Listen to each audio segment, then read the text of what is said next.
Hello foodies, കുറഞ്ഞ oil ഉപയോഗിച്ചിട്ട് തിക്കായിട്ടുള്ള മയോണൈസ് ഉണ്ടാക്കുന്നതിൻ്റെ റെസിപ്പിയാണ് ഇന്ന് ഞാൻ കാണിക്കുന്നത്. ഈ ഒരു മയോണൈസ് നമുക്ക് മുട്ട ഉപയോഗിച്ചിട്ടും ഇല്ലാതെയും ചെയ്തെടുക്കാവുന്നതാണ്. അപ്പോൾ ഇതിങ്ങനെ ചെയ്തെടുക്കുന്നതെന്ന് നോക്കാം. ഇത് തയ്യാറാക്കാനായിട്ട് പുഴുങ്ങിയെടുത്ത ഒരു ചെറിയ ഉരുളക്കിഴങ്ങ് ചെറിയ പീസാക്കി മിക്സിയുടെ ജാറിലിട്ട് കൊടുക്കുക.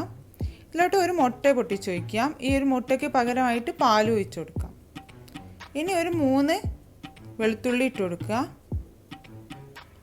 ഒരു ടേബിൾ സ്പൂൺ സുർക്ക ഒഴിച്ച് കൊടുക്കുക. ഒരു 3 ടേബിൾ സ്പൂൺ ഓയിൽ ഒഴിച്ച് കൊടുക്കുക. ഒരു 1/4 ടീസ്പൂൺ കുരുമുളക് പൊടി ഇട്ട് കൊടുക്കുക. ഒരു 1/2 ടീസ്പൂൺ ഉപ്പ് ചേർത്ത് കൊടുക്കുക.